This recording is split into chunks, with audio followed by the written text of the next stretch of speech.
Olá, tudo bem? Seja bem-vindo a mais um vídeo aqui no meu canal. Se você ainda não está inscrito, clica aqui embaixo para você se inscrever e você ser avisado sempre que tiver um vídeo novo aqui. E também vou pedir para você deixar o seu like aqui no vídeo, dessa forma você me ajuda a continuar produzindo conteúdo para você aqui no YouTube. Bom, o vídeo de hoje é um vídeo tipo edição especial, tô gravando esse vídeo em março de 2020 e a gente recebeu muitos pedidos sobre as pessoas pedindo ajuda. Lu, fala um pouco sobre o coronavírus, fala um pouco como é que o coronavírus pode afetar aqui o nosso consultório no Brasil, e é exatamente isso que eu vou falar com você hoje aqui nesse vídeo. Como o vírus que iniciou lá na China, ele pode afetar o seu consultório aqui no Brasil e infelizmente isso é real, tá? Então a gente vai falar um pouquinho sobre o coronavírus nesse vídeo, tá? Qual vai ser o impacto do coronavírus no seu consultório? Como isso pode acabar afetando, né? A gente sabe que as pessoas, elas ficam eufóricas, elas ficam inseguras, elas ficam com medo. Muitas pessoas, elas podem acabar interrompendo o tratamento, saindo parando o atendimento, né? Por conta de não querer entrar em contato com outras pessoas, enfim. Tem gente que já não tá saindo na rua, isso é real. Essa semana eu tava conversando com a minha equipe, a gente, tipo assim, o restaurante tá vazio, sabe? Não tinha muita gente no restaurante. E o horário que a gente foi era horário de pico, não tinha muita gente. O trânsito em São Paulo tá muito pior. A gente tem percebido que as pessoas têm evitado já de utilizar transporte público. E isso vai gerando comportamentos que muitas vezes eles podem impactar a saúde do nosso negócio, a saúde financeira do nosso negócio. E isso é um impacto que o coronavírus pode trazer para o nosso negócio, para o nosso consultório, tá? Que vírus é esse? Quais são os mitos e verdades? Bom, eu vou conversar um pouquinho com você sobre alguns dados sobre o coronavírus. Por quê? Porque hoje o cenário atual é de principalmente desinformação e um pouco de histeria coletiva. É claro que é um vírus, a gente tem que se preocupar, a gente tem que se cuidar, mas eu acho que a mídia, ela tá ultimamente falando tanto sobre coronavírus, a gente conversa, escuta outras pessoas conversando na rua, não se fala em outra coisa a não ser coronavírus. Então, o coronavírus, ele tá presente na vida de todo mundo, é a bola da vez, né? Todo mundo só fala nele, a atenção tá 100% voltada pro coronavírus e a mídia fica massivamente divulgando informações sobre isso o dia inteiro. Então, assim, hoje em dia as pessoas ficam, grupos de WhatsApp só se fala em coronavírus, né? Seja da nossa família, grupo às vezes de profissionais, às vezes de nem nada a ver, de amigos. Então, assim, as pessoas ficam repassando informações, tá? Informações, as fake news, elas estão correndo soltas por aí. Tá uma histeria coletiva, tá, assim, a atenção tá 100% voltada para isso. E esse é o cenário que a gente tá vivendo hoje, tá? E uma coisa que eu sempre gosto de falar é que a gente, como profissional da saúde, a gente tem um papel muito mais amplo na sociedade do que somente prestar atendimento para o nosso paciente. É nosso dever promover informação aos nossos pacientes e à população no geral. Então é importante que você, profissional, você se posicione e você muitas vezes faça um comunicado na sua rede social, com a sua linguagem, com o seu, né? Não evitar ficar repostando. Cria o seu conteúdo, cria o seu comunicado, principalmente para os pacientes que estão em atendimento com você, porque isso traz um profissionalismo, uma visibilidade muito melhor. Então é importante você, como profissional da saúde, também entender que você tem esse impacto e esse papel na sociedade, e é seu dever como profissional trabalhar também na veiculação de informações de qualidade, informações corretas, e principalmente é um dever sim nosso como agente de saúde, né, numa situação dessa, a gente promover informação para os nossos pacientes. Então eu separei aqui alguns dados sobre o coronavírus e inclusive você até pode utilizar esses dados, tá? Esse dado aqui, a fonte é da Sociedade Brasileira de Infectologia, então você pode utilizar um dado seguro, e ele fala sobre a capacidade de contágio. O que é isso?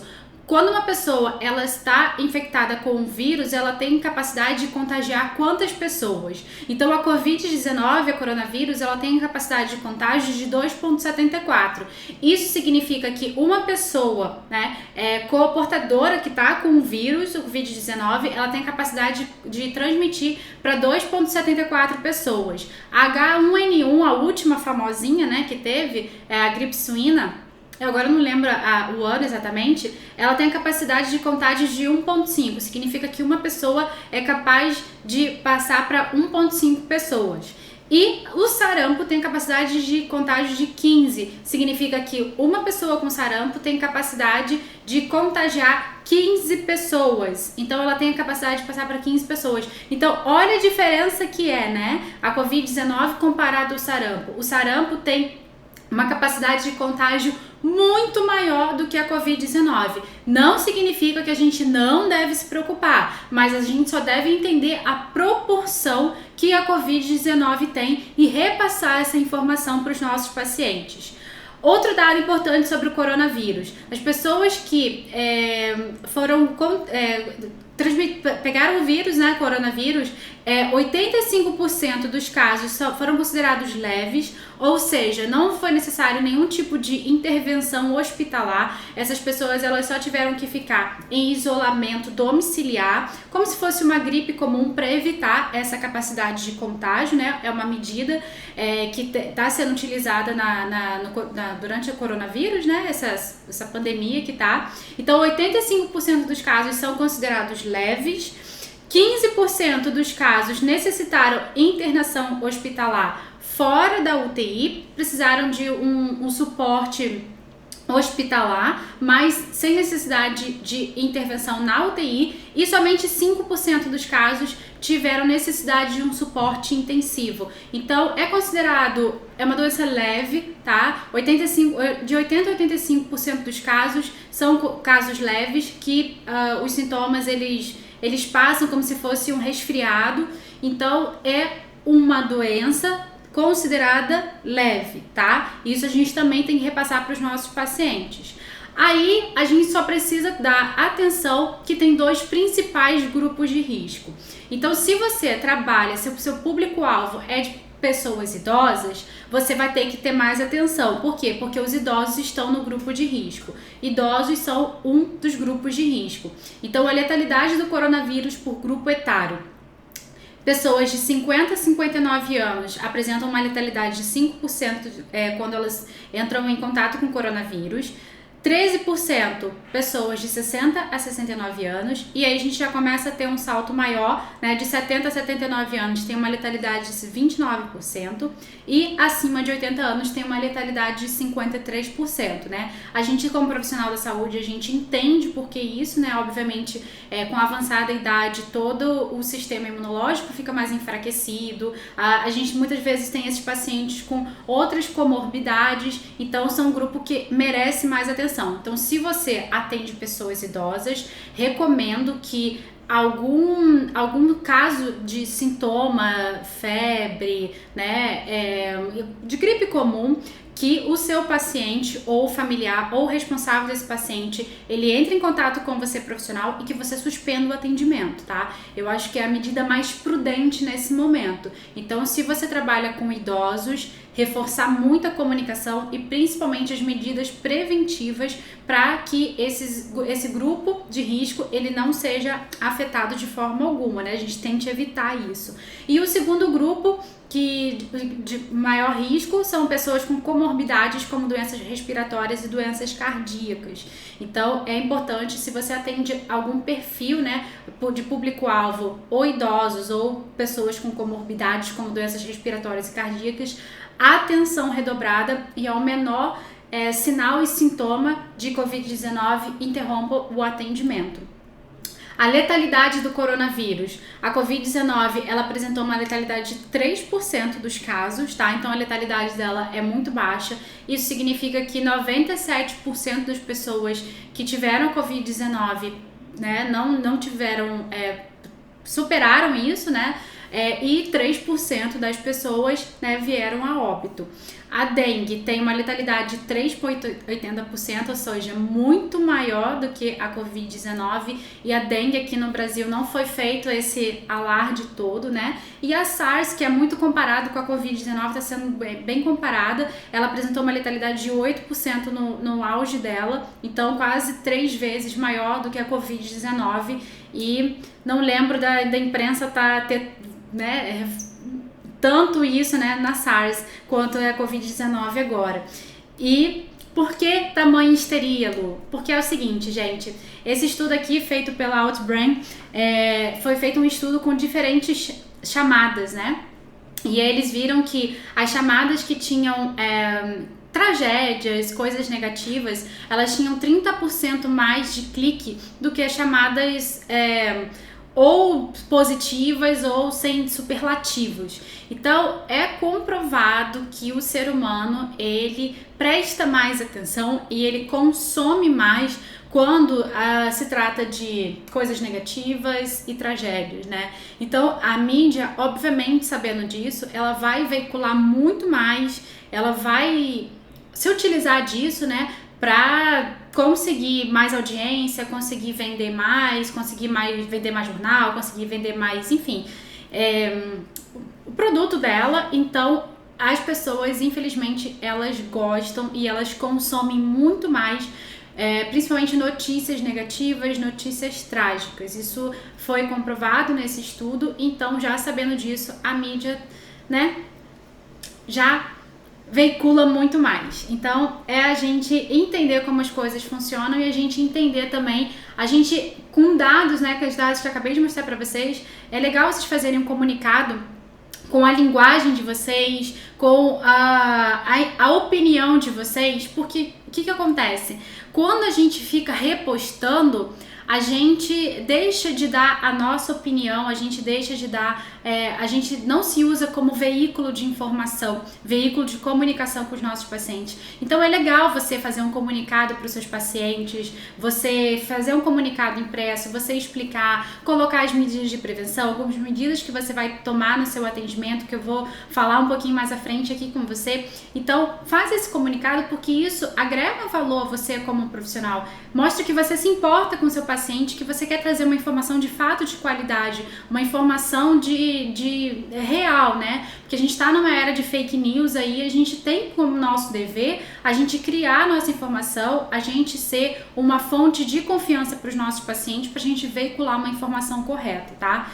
E, obviamente, que o impacto disso é real, o impacto econômico é real, a China parou, né? E isso afetou todo mundo, né? A China hoje é um dos principais países do mundo e teve um impacto inclusive na poluição, né? Que teve uma foto de satélite que mostrou que a China não respirava um ar tão limpo há muitos anos. Então isso mostra uma desaceleração da indústria chinesa. Isso acaba afetando todo mundo, porque a gente hoje é globalizado. Isso está afetando, o dólar foi nas alturas, a bolsa despencou. Obviamente que o impacto é real, o impacto econômico ele é real, tá acontecendo. As pessoas, elas só falam em coronavírus, elas só falam nisso. Muitas vezes elas não vão querer iniciar um tratamento porque elas não estão dando atenção a isso, principalmente, né, a gente trabalha com saúde, tipo assim, não, mas lá eu vou ter contato com outras pessoas. Não, agora eu não quero. Então isso pode trazer um impacto para o nosso consultório. Algumas pessoas podem ficar um pouco inseguras, podem querer interromper o tratamento, quer ficar em casa, não quer sair. A gente comecei a sentir aqui em São Paulo o impacto no trânsito. O trânsito piorou muito, as pessoas já estão começando a evitar transporte público, os restaurantes estão mais vazios, as lojas estão vazias. É obviamente que isso tem um impacto sim pra gente, tem um impacto econômico. Então a gente precisa ficar ligado, porque a expectativa é que das próximas semanas aqui no Brasil isso piore, tá? Que venham coisas piores e a gente precisa se preparar para isso. E como é que a gente vai lidar com essa situação? Então eu separei 3 pontos aqui, tá? Primeira coisa é a gente trabalhar a conscientização dos nossos pacientes. A gente explicar que sim, existe um vírus de baixa letalidade, de 3% de letalidade, e a gente tem que tomar medidas preventivas. Então, explica para os seus pacientes, tá? Coloca um álcool gel à disposição no seu espaço de atendimento. Lembrando que profissional da área da saúde tem que ter sempre o álcool gel disponível para os seus pacientes. Isso é uma recomendação da vigilância sanitária. Sempre tive no meu consultório, todos os pacientes tinham acesso ao álcool gel no ambiente de atendimento, em vários pontos, né, do consultório tinham pontos de álcool gel. Então, ó, você trabalha com a conscientização. Então, se você trabalha com atendimento, tá, vamos passar um álcool gel antes do atendimento, né? Tá aí o coronavírus. Então, assim, estimula o hábito junto com seus pacientes. Se você trabalha com pilates, com várias pessoas ao mesmo tempo, as medidas de prevenção têm que ser reforçadas. Então, assim, vai receber pessoas para atendimento, um grupo para atender aquele horário, faz fila, todo mundo higieniza a mão antes, tá? Periodicamente de 20 em 20 minutos para todo mundo higienizar a mão novamente, tá? Atenção redobrada, principalmente na limpeza dos equipamentos que tem muito contato.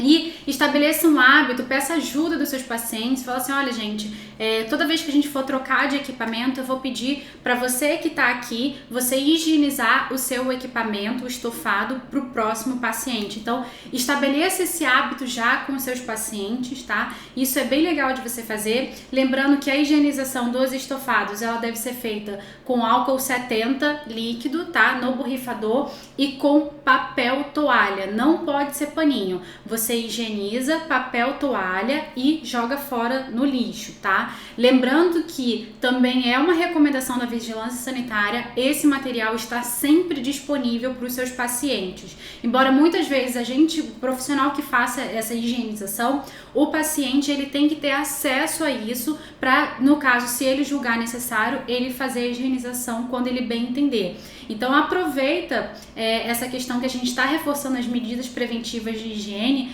já estabeleça essa cultura com seus pacientes, tá? Eu acho que é uma coisa importante também a gente colocar os pacientes junto nessa, pra gente ter um ambiente, né, com baixa contaminação e um ambiente bem limpo e higienizado. As máscaras, né? Foi difícil arranjar essa máscara aqui, viu? As máscaras, elas só são recomendadas no caso a pessoa está apresentando algum sintoma. Então, por exemplo, eu não estou apresentando nenhum sintoma. Então, se eu utilizar a máscara, é desnecessário, tá? É desnecessário. Então, assim, às vezes a gente vai ter que conversar mais com, né, pacientes idosos que às vezes estão aí super, hiper, mega preocupados, vão aparecer de máscara para atendimento, né? E aí a gente tem que conversar, a gente tem que explicar que a máscara, no caso dele, não é aconselhável, né? E, gente, muitas vezes, se a gente entende que a pessoa vai se sentir melhor daquele jeito, a gente faz a nossa parte, a gente conversa, mas, né, assim, a gente vai chegar nessa fase um dia, a gente vai ficar mais preocupado com a nossa saúde. Então, assim, se o idoso estiver se sentindo melhor de máscara, né, não sou eu que vou falar para ele tirar, a gente só tem que fazer o nosso papel de falar, conscientizar, conversar com ele, mostrar a importância, mas para e pensa, a gente também tem que ter um pouco de empatia também com as pessoas, e a gente entender que eles fazem parte do grupo de risco, né, muitas vezes eles vão estar abalados psicologicamente com essa tamanha veiculação, então conversa, conscientiza, reforça as medidas de higiene com ele, né? E principalmente você como profissional tem que ficar o tempo todo se monitorando, porque a gente é veículo e a gente muitas vezes fisioterapeuta encosta um, encosta no outro e sempre assim, sempre reforçando o álcool gel durante os atendimentos, tá? E isso é uma coisa que a gente deveria fazer sempre e vamos tentar enraizar esse hábito. Então, são coisas que você pode fazer. Outra coisa, faz o comunicado, como eu já disse, né? Coloca um papel na parede do seu espaço de atendimento, no mural, imprime, entrega para cada paciente, conversa com os pacientes, trabalha essa conscientização, né? Muitas vezes, se eles tiverem dúvidas, se mostre dispostos, né? Coloque isso nas suas redes sociais, trabalhe a conscientização das pessoas e eu acho que isso é uma das principais coisas que a gente pode fazer, tá? Segunda coisa, a gente tem que entender que tem coisas que a gente não tem controle, tá? Por exemplo, o vírus surgiu lá na China, milhares de quilômetros aqui do Brasil e chegou no Brasil porque as coisas hoje são todas conectadas. Então, assim, vai ter um impacto? Vai ter um impacto. A gente já tá sentindo esse impacto. Algumas pessoas vão querer sair, vão querer parar o atendimento? Vão, algumas pessoas vão querer. As pessoas, vai ter uma queda na procura? Talvez sim, talvez não. As pessoas vão ficar mais dispersas, vai ter, assim, um impacto às vezes no seu financeiro? Pode ser que sim. Então, é importante a gente estar preparado sempre para isso, principalmente com coisas que a gente não tem controle. E o coronavírus é uma delas. Então, a gente tem que entender que na vida tem coisas que a gente não tem controle. Vão acontecer outras situações que a gente não tem como prever, que a gente tem que estar só preparado para isso. Mas, Lu, como é que a gente pode estar preparado para isso? É para isso que a gente precisa ter um fundo de reserva. Quem é meu aluno sabe.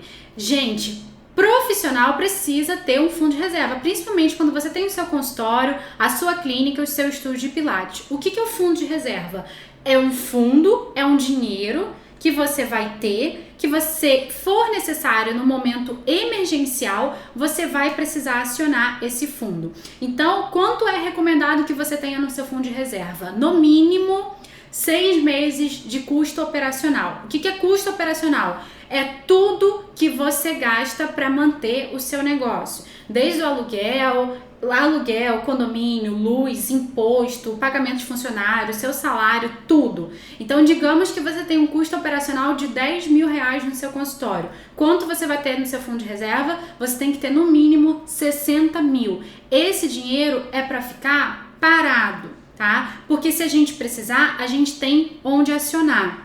Então esse é um dinheiro que a gente tem, é uma reserva de segurança que a gente tem. Esse dinheiro vai ficar parado, entre aspas, por quê? Não é para colocar na poupança, né? Pelo amor de Deus, que se a gente coloca 60 mil na poupança, a gente vai olhar no futuro, vai ter 50 e pouco, né?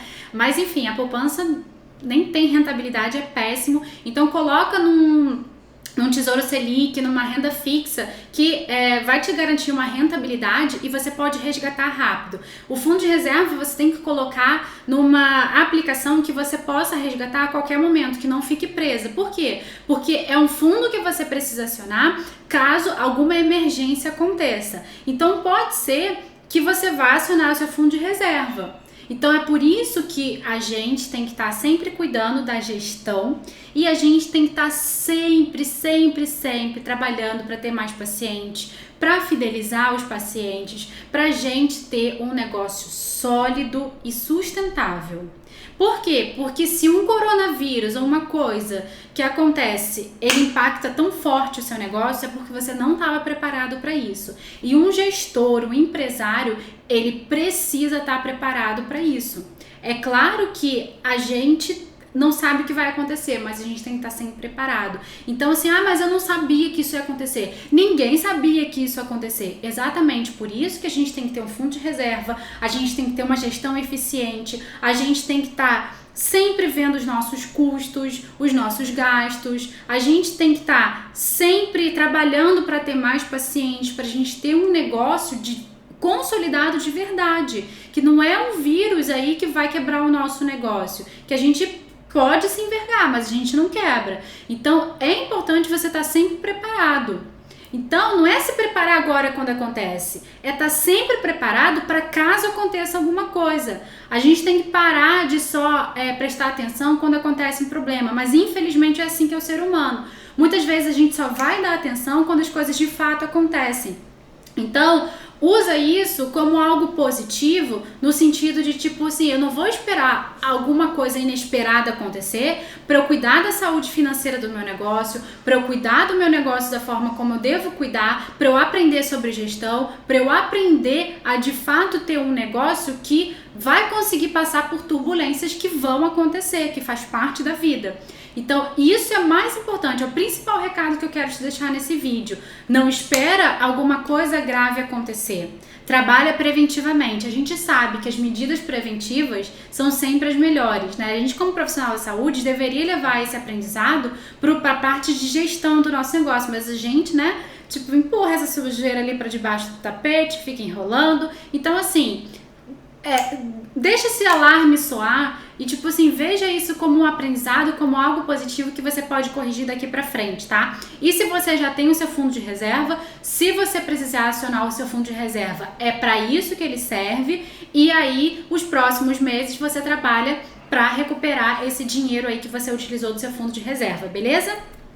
E a última questão é que muitas vezes você vai ter que revisar o seu planejamento. Então, se você tinha um planejamento de faturamento de 300 mil reais no ano e se isso impactou o seu negócio, você vai ter que rever o seu planejamento. Quais são as ações que eu vou precisar fazer para bater a minha meta de faturamento? Se eu tinha uma meta de pacientes e isso impactou a minha meta de pacientes, né? Poxa, a entrada aqui durante esse período foi ruim. O que eu vou fazer, né, para bater essa meta de pacientes? Eu vou precisar rever, eu vou precisar entrar com novas estratégias, eu vou precisar pensar o que eu vou precisar para manter esses pacientes aqui comigo, o que eu vou precisar com isso. Então, são coisas que você vai precisar muitas vezes rever quando a poeira baixar, quando isso passar, mas é importante você rever porque reveja o planejamento, mas não mude a sua meta. Tá? Ah, mas aconteceu isso. Aconteceu com todo mundo, né? Todo mundo está sofrendo o impacto do coronavírus.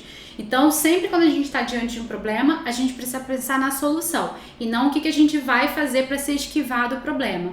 Então, é importante a gente sempre trabalhar dessa forma, tá? Então, é o seguinte, coronavírus está aí, a gente precisa se preparar porque vai piorar, a expectativa principalmente do mercado financeiro é que piore durante as próximas semanas, então já trabalha preventivamente com seus pacientes, faz o comunicado, envia um comunicado para eles, entrega pessoalmente, conversa com seus pacientes, né?